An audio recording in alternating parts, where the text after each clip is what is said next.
Because I liked competition vintage cars, racing vintage cars, I sort of went for the more extreme version of vintage watch collecting, which to me would be the dive watches. It was an exciting and dangerous pursuit, and the watch was a part of that.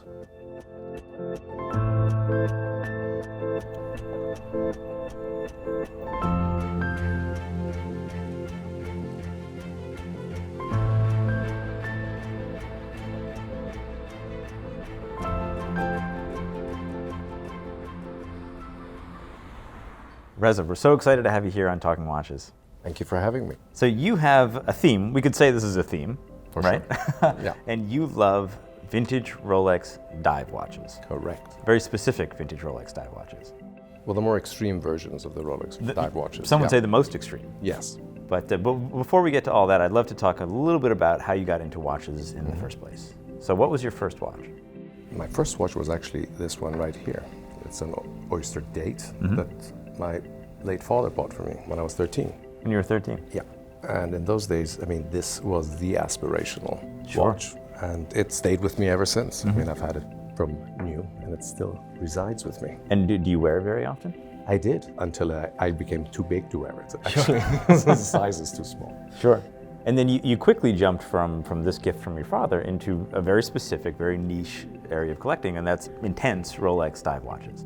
Because I liked competition vintage cars, racing vintage cars, I sort of went for the more extreme version of vintage watch collecting. Sure. Which to me would be the dive watches. What was your first dive watch? My first dive watch was just a regular Submariner. Then I kind of started to specialize, and the reason for that was this guy, the Deep Sea Special. You can't not notice it on this table or anywhere. This is a Deep Sea Special, and it's number One. Number one. Yeah. So the very first experimental dive watch from, Yes. from Rolex. And what year was this made? 1953. So that's the same year that Submariner came out. Yes, except that Rolex had brought a nuclear weapon to a gunfight. You know what I'm saying? It's a very different proposition to just the normal dive watch. And the question that comes up about this watch when people know that I own it, they say, is it wearable? And I say, well, of course it's wearable. A submarine wore it. So it's definitely wearable. But it's kind of a moot question because it's kind of like asking, is the 300 SLR that Sterling Moss won the 1955 Mille Miglia, is it a drivable car? Yes, it's drivable, but you don't want to go do grocery shopping, right? Same thing with this. This is among the most important dive watches, period. And again, you said that this was like bringing a nuclear bomb to a gunfight. I mean, this is really amazing. And the fact that, I guess I didn't really understand that this came out in 1953, the same year that 6204, 6205, all the earliest thin case subs came out. And they chose to withhold all this technology from most of their watches for a long time. Yeah, but it's not necessary. The deepest they needed to go at the time, or could go, was they did it with a 6200 with a big crown, and that was pretty much enough depth rating for them.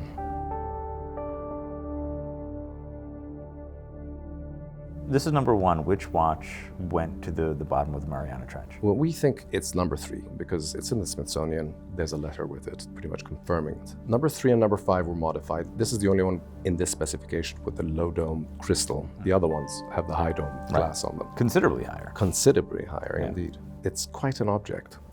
You can say that. So do you wear this around town? I've worn it. Yeah? I've worn it. It's interesting. Can I try it on? Absolutely. You know you want to. Of course. I mean, look at that thing. I love that it has a two-tone bracelet, two-tone stretch bracelet on it. Exactly. It's. I think it's designed to make it look a little more approachable. Let's put it this way. So where does one go about acquiring the very first prototype Rolex Deep Sea Special? It was by accident. I was walking by Christie's in New York, and I spotted a picture of this watch in their window, and I can't remember whether I actually hovered or moonwalked backwards to the window and said, I cannot believe this has come up. Right. And I just had to have it. And what year was that? That's 2005. And if you don't mind me asking, what was roughly the cost of something like this back then? It was the world record price for Rolex, and I think it was 300 and something thousand Swiss francs. Which is amazing to think about, because in those 15 years, that's the average cost of an Oyster Paul Newman now. Yes. You know? Yeah. So let's go through a few of these here. So what is this guy right here? Well, this is the single red Sea Dweller, which is the first of the dials that they did with a patent pending back. You see here we have 4 patent pendings of all the dial variations. And it's interesting because you see how the dial progressed into the production dial. It goes from the single red to the double red Mark 0 dial. They put the double red, some people say, because this looked too much like a 1680 red. Interesting. But I think maybe there's a technical reason, because with another line of red, it gained another 110 meters in depth. It went from 500 meters to 610. So And that's meaningful. That's meaningful. Another line of red and another 110 meters. Sure. And then the double pink dial, which is the one associated most with the patent pending. And then the Mark II dial, which was the production dial, Right. but still with a patent pending back. So they actually settled for this and put it into production. What are some of the strangest COMEXs or some of the most interesting stories from the COMEX connection? Well, this watch represents the golden era of diving. This is the watch that John McKenna took to 460 meters. It had the world record, of course, at the time. The watch is pretty beat up because it was never restored. I love the inscription on the back. Yeah. And it's so light, so faint, you know? Well, the guy wore it until I took it off him. I've been pursuing these kind of watches. I wanted a record watch. So to find one untouched was fantastic. And so this is also the prototypical COMEX style right here. It is. It's the 5513. And funny enough, I choose this one over the 5514 because the 5513 was such an enigmatic reference number. The first COMEX logo dials were 5513s. The first sword-handed military submariners were 5513s. And of course, James Bond had a 5513 and it had a magnet function on it, and he took the zip off that lady's dress. So it's a very useful watch as well. And the 5513 is still a benchmark of early collecting.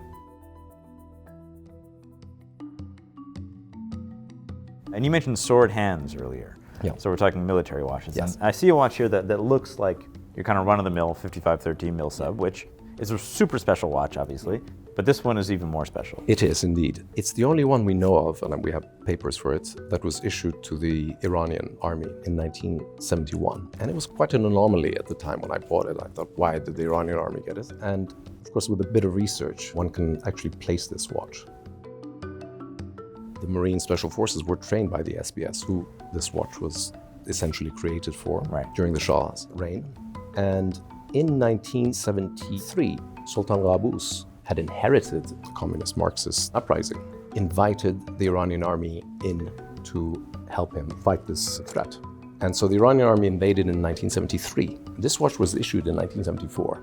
The insurgency was defeated in 75.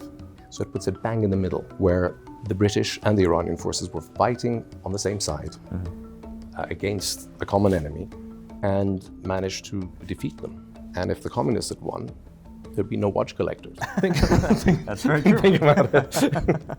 And so this is the only known Iranian. It's the only known one. And so most of the watches that we have here on the table, or at least a good chunk, are vintage watches. You know, you know, we'd say plastic crystals and matte dials, etc. And then we have this, which is neither of those things. Yes, the Sommazzatore, which is a curious watch made for the 50th anniversary of the Italian police divers. The first Rolex dive watch, the first Rolex military watch, was commissioned in 1935 by Panerai and delivered in 1936. So there's a direct lineage between that country and Rolex. And of course, the Italians love collecting Rolexes. I mean, if there's anyone who started this whole thing, it's probably the Italians. Yeah. So it's an interesting watch in that sense. Yeah, and you wear these watches all the time? Almost never. Almost never? What do you wear most days? I actually wear the mil sub. I mean, not all of them. I mean, they get wrist time. What is it about the mil sub that does it? I just love it. It's their Porsche 911, basically. They keep changing it and changing it and changing it, and it's the same design. And the simpler and lighter and more classic the watch, the more I gravitate towards it.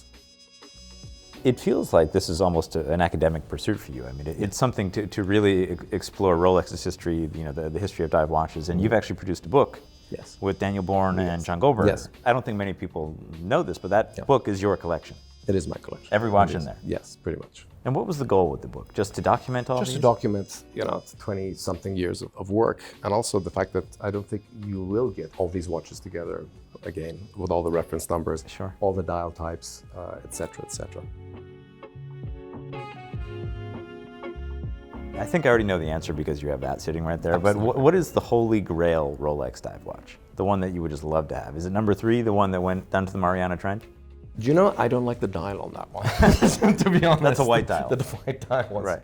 It's got a crummy dial. I love this thing because actually I prefer the non-domed glass. It looks just so much cooler. Of course, number 3 is the more historically important one, but then number 1 is the first one. So I would go for this guy. So you're content. So I'm happy. Yeah. Yes.